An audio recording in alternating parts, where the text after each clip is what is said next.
सभी भक्तों को जय श्री सीताराम। ये हिम ऋतु यानी हेमंत ऋतु,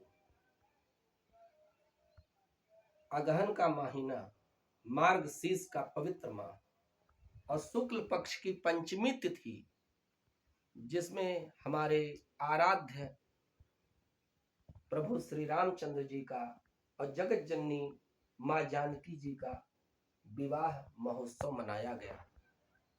कहा हिम ऋतु, अगहन, शुक्ल पक्ष और पंचमी तिथि, यही हमारे प्रभु श्री राम जी का और आदि शक्ति जगत जननी की कन्या माँ जानकी जी का मिलन का महापर्व है। इसी को हम शिव मिलन महोत्सव कहते हैं। देखिए, राम जी ज्ञान है, सीता मैया भक्ति हैं। ये ज्ञान और भक्ति का मिलन है, इसका एक आध्यात्मिक भाव है। जीवन में जब तक दोनों ना हो तब तक हमारा जीवन अधूरा रहेगा।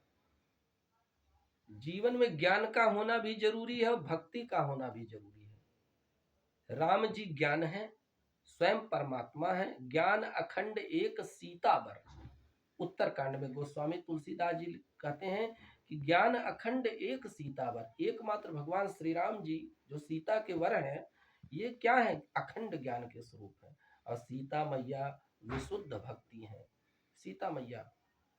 और देखिए, जिसके जीवन में भक्ति होगी उसके जीवन में शांति भी होगी, उत्पात नहीं होगा। क्योंकि जगत गुरु शंकर स्वामी कहते हैं, जगत गुरु शंकराचार्य जी महाराज कहते हैं, शांति सीता समानीता आत्मा रामो विराजते। सीता जी शांति है और राम जी आत्मा है। जब जीवन में शांति होगी तभी व्यक्ति अपने आत्म स्वरूप में स्थित हो सकता है। और शांति जीवन में कब होगी? जब जीवन में सीता माता की कृपा से भक्ति होगी। तो सीता मैया भक्ति है। अच्छा, भक्ति और भगवान का मिलन पुष्प वाटिका में ही होता है। पुष्प वाटिका जहाँ सुंदर सुंदर रंग बिरंगे फूल खिले हुए हैं। हमारे जीवन में भी जब सुख संतोष विराग विवेका विगत शोक एको कनेका, जब सुख संतोष विराग विवेक जागृत होगा तब नाना प्रकार के शोक संदेह दूर हो जाएंगे।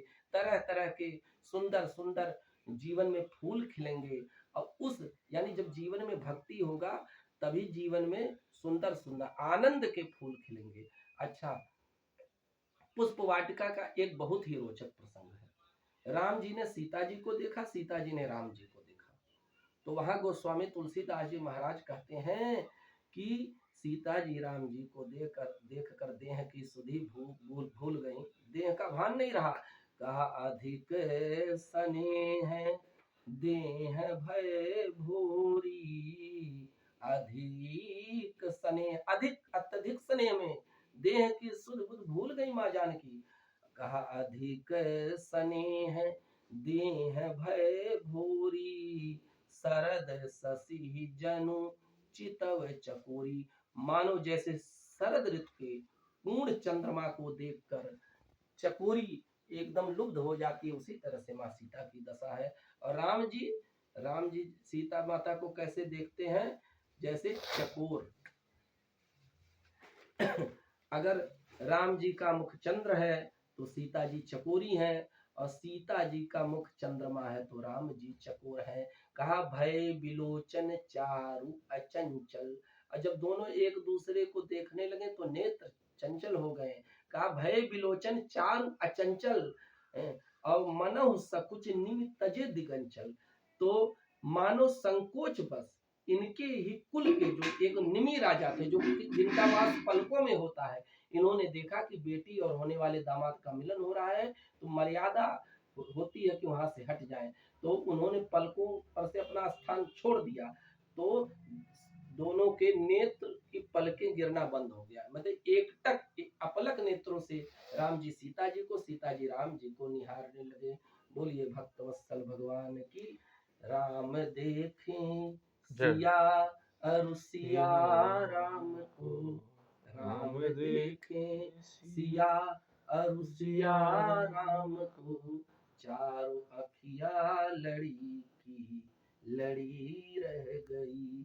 राम को देख कर श्री जनक नंदनी, राम को देख कर श्री जनक नंदनी, बाग में यूं खड़ी की खड़ी रह गई।